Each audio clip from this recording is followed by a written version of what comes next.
Nifty 50 के results और उसमें सबसे prominent Asian paints. Harshada, good morning. पहले तो एशियन पेंट्स के नतीजे कैसे? चार्ट्स आप ढूंढ के रखो। एक रचना जी तो प्रिफर्ड पिक दे ही रखा है, तो फिर जरूरत ही नहीं किसी टेक्निकल के व्यू की, वो प्रिफर्ड सेल रेको है ही है। हर्षदा, आज का ये क्या कहानी है इस रिजल्ट्स की? एशियन पेंट का आपको एड याद है? मेरा वाला ग्रीन, मेरा वाला येलो, इसमें वो मेरा वाला लाल है। प्रॉफिटेबिलिटी 44% घटकर आई है। 694 करोड़ 1091 करोड़ का अनुमान था, तो वहां पर एक बड़ा मिस है। साथ ही साथ रेवेन्यू देखेंगे तो 5% घटा है, 8028 करोड़। हमारा अनुमान था कि 8500 करोड़ तक का रेवेन्यू आता हुआ दिखाई देगा, तो वहां पर भी खासी गिरावट देखने को मिले, लगभग 580 करोड़ का मिस नजर आ रहा है। इबिटा देखेंगे तो 28% कॉन्ट्रैक्ट होता हुआ, वहां पर 1239 करोड़ का फिगर है, जहां पर हम एक्सपेक्ट कर रहे थे 1561 करोड़। तो हर पैमाने पर आप गौर करेगा एक बड़ा मिस है। मार्जिन्स एक्सपेक्टेड थे कि करीब करीब 200 बेसिस पॉइंट यानी कि 18% के आसपास आएंगे, लेकिन कॉन्ट्रैक्ट हुए हैं करीब 500 बेसिस पॉइंट, तो मार्जिन्स में खासा कट देखने को मिला है। अब कंपनी की तरफ से जो सबसे बड़ी निराशाजनक प्रदर्शन है वो कंपनी के वॉल्यूम्स है, क्योंकि इस पर्टिकुलर क्वार्टर में 6 से 8% वॉल्यूम ग्रोथ का अनुमान था, लेकिन इस क्वार्टर में कंपनी के वॉल्यूम्स दरअसल घटे हैं। अच्छा, प्रॉफिटेबिलिटी में एक एक्विजिशन किया था, उसका एक एडजस्टमेंट है, साथ ही इनके बांग्लादेश इथोपिया बिजनेस अच्छे नहीं कर रहे तो उसका भी एक एडजस्टमेंट है, लेकिन ओवरऑल अगर आप ऑपरेशनली देखेंगे भारतीय बिजनेस वो खराब उभर कर आ रहा है। अब कंपनी कह रही है कि आगे चलकर क्योंकि कच्चे माल के दाम घटे हैं और कंपनी ने कुछ कीमतें बढ़ाई हैं, तो मार्जिन्स को सपोर्ट मिलता हुआ दिखाई देगा। लेकिन सबसे बड़ी दिक्कत है डिमांड की। डिमांड एनवायरनमेंट काफी ज्यादा चैलेंजिंग है, इसीलिए एक सिरे से यहां पर बिकवाली की राय आई है। मॉर्गन स्टैनली 25-22 का टारगेट दे रही है, अंडरवेट है। नोमरा न्यूट्रल है, 2500 का टारगेट।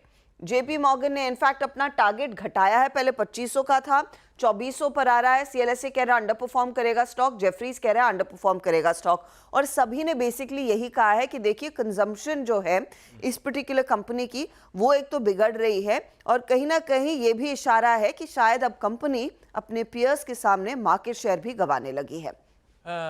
सारे लक्ष्य जो हैं मौजूदा भाव से नीचे, सारी ब्रोकरेजेस के, सबके वॉल्यूम ग्रोथ खराब आई, पर सबकी फ्लैट थी, इसकी निगेटिव है। मयूरेश, 6 से 8% वॉल्यूम ग्रोथ और आई -0.5%। ये कहीं ना कहीं आपकी एनालिस्ट फ्रेटर्निटी भी जमीनी हकीकत समझ नहीं पाई है ना। इस तरह का डिफरेंशियल कैसे हो सकता था? वो भाप नहीं पाए कि भाई फ्लडिंग और मूड माहौल का असर दरअसल कैसा रहेगा। ये सारी कंपनीज के साथ, एमएफआईज के साथ, सब जगह डिसअपॉइंटमेंट्स हैं, तो कुछ तो भापने भी गड़बड़ा गया मामला, है ना? To a certain extent, yes. But अगर आप peer comparison देखें Ashish ji, I think the performance has not been that bad for a lot of his peers. In fact, Indigo Paints का तो सबसे बढ़िया प्रदर्शन रहा है। कांसा Berger have also given a decent performance. However, I think जो एक commentary रही है, जो underpinning है काफी पेंट कंपनीज की, ये दो चीजों को एक एग्जिबिट करती है। Q3, Q4 में they are expecting a strong part of demand recovery to come back very, very strongly.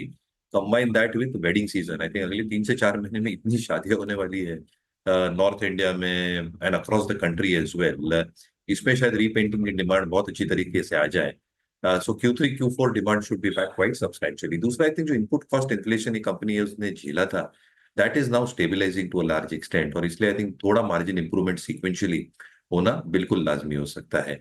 जहां तक रिबेट्स का सवाल रहा है with the Birla opus entry, that is weighing on Asian paints in a significant manner, और अभी भी लगता है आई थिंक जो एक रिबेट्स का माहौल है ये शायद कंटिन्यू रहेगा, जो शायद थोड़ा प्रेशर मार्जिन्स पे एग्जिबिट करे, even with some tailwinds as I said for these two factors coming together. तो मुझे लगता है आई थिंक एक कंसोलिडेशन फेज से ये स्टॉक शायद गुजरेगा, शायद एक नीजक रिएक्शन आएगी स्टॉक में, but should stabilise after that.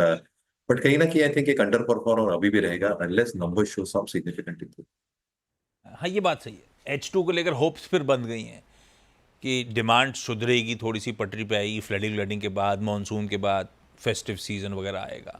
और ये कंपनी का मैनेजमेंट खुद कह रहा है कि जो प्राइस हाइक्स अब लिए थे वो H2 में थोड़ा सा उसका इम्पैक्ट मार्जिन पॉजिटिव नजर आएगा। देखते हैं स्ट्रीट कैसे रिएक्ट करता है इन नंबर्स पे।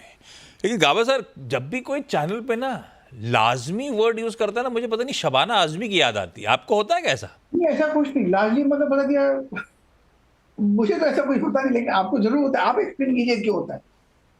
नहीं, क्यों होता है नहीं बदली तो नेचुरल, पता नहीं क्यों। और आज से नहीं, सालों से जो भी लाजमी ऑन एयर बोलता है, मुझे पता नहीं क्यों शबाना आजमी की याद आती है। बिल्कुल, बहुत खैर। बहुत पुराने, बहुत अच्छी, वरिष्ठ, एब्सोल्युटली ग्रेट एक्ट्रेस का आपने नाम ले लिया। उनकी फिल्म अभी याद आ रही है, बिल्कुल। आप सोचो उनके बारे में।